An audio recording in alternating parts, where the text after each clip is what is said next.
The perfect home gym setup. Is it possible for my home to be able to have a workout space that benefits me? That is one of the most asked questions I get when people walk into my store here at CSM Fitness USA.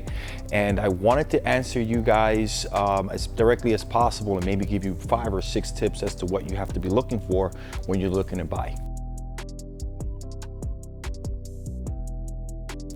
There's gonna be a few basic tips as to what you need in order to put a home gym together, and then there's gonna be tips on the equipment itself and what I think, as someone who's been selling gym equipment for 20 something years, as to what you really need in order to put a home gym together that makes sense.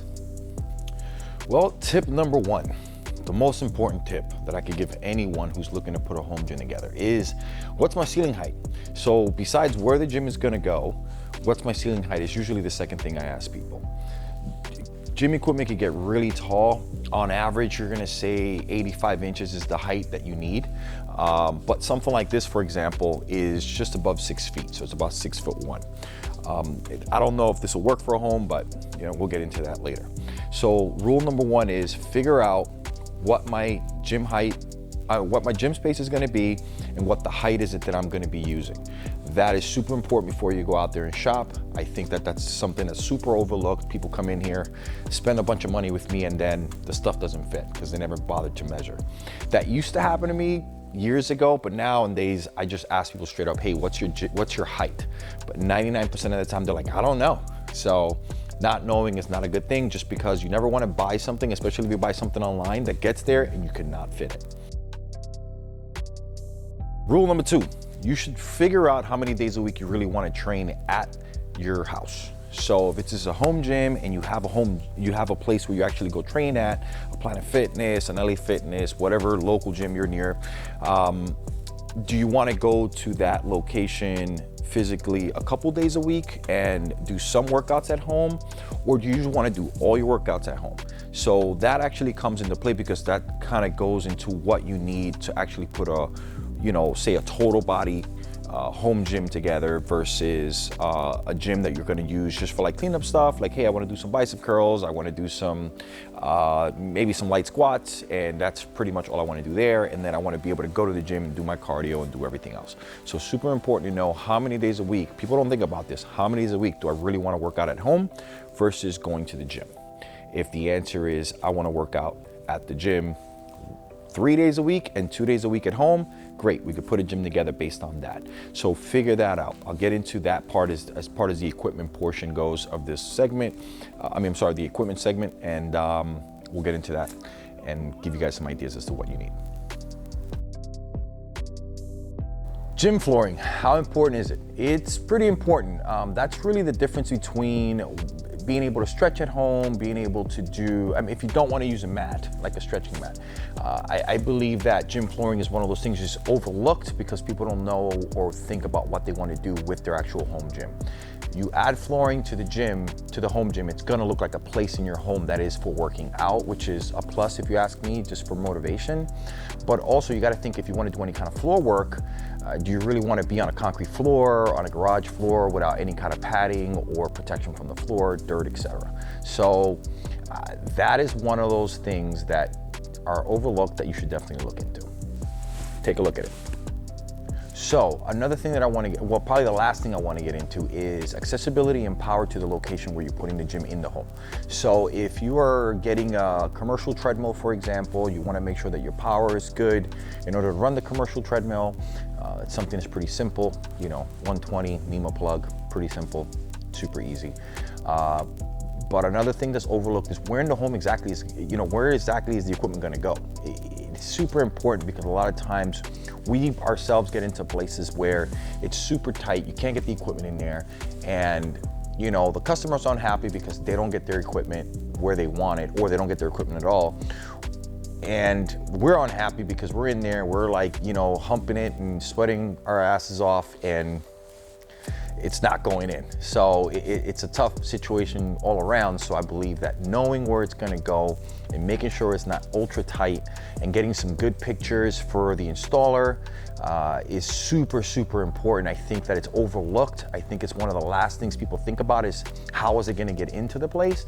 But I think that that is super important, and don't overlook it. So the equipment, this is the equipment portion of the little TED Talk we're having here about gym equipment.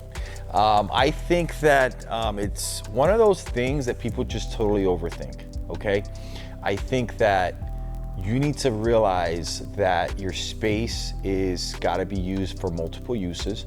So you have to look at pieces of equipment that have more than one function is primarily what most people do, just to be able to save space and still be able to get some of the workout stuff. Now, I would start any home gym with a cable crossover of some sort. Functional trainer with 2 stacks between 150 and 200 pounds, and probably a bench, because you need that. Some accessories. Most functional trainers are going to come with accessories. They're really small, they fit in a corner anywhere, so pretty much any home could get them, and they come as low as 82 inches, so 9 out of 10 times you're not going to have an issue with getting it in your home. You know, prices for these things range between, you know, I've seen them used for $1,500, and they could go all the way up to, you know, $7,000, depending on how high end you really want to go. How many accessories, how many add-ons do you want on this thing? And if you have the height. Generally, if you have a shorter height one, then the price is probably not going to go over like $2,700. And if you're getting into the more commercialized, more commercial brands, then you're definitely going to go over $5,000.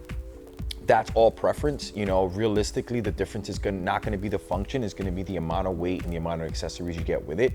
And then with some commercial functional trainers, you're not even going to get any accessories that I would call real accessories. I'm talking about, they're just going to give you handles, they're going to give you some ropes and yada, yada, yada, which really, I wouldn't call an accessory. The other accessories I'm talking about, like dip attachments, lat pull down attachments, if it has a Smith machine built into it, does it have a rack built into it? Those kind of things come into play when you're looking at buying the functional trainer. So that is probably my number one piece that I would put in any home gym. Any personal training studio or any small gym really should have one.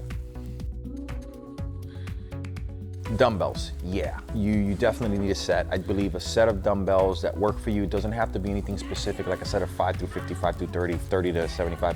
It just has to be what works for you. I think that is super necessary for a home gym. I think that if you have the space, again, if we're talking, you know, let's whittle it down to a single car garage here, you could definitely fit a set of dumbbells on a rack. I would get them, whether they're hex, rubber, steel, it doesn't really matter, just have a set of dumbbells.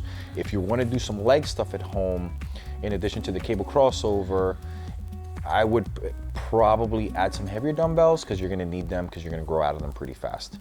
Now, if we stick with the concept of a small car, like a single car garage, the next item that I'd probably add besides the dumbbells is probably a rack of some sort, either a fold-up rack that goes up against your wall that folds away, or a Smith machine if possible. A lot of people kind of like the safety of the Smith machine, especially if you're going to be training by yourself.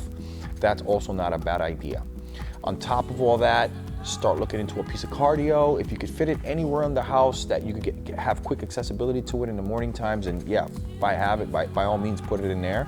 But if you want to put it in your garage, it should fit at that point, but it's going to get really tight in there really quickly. So that would be like a 1-car garage, dumbbells, cable crossover, bench, piece of cardio, in a fold-up rack or some sort of like half rack that you could put in your gym that fits. I think that's a great start for a home gym.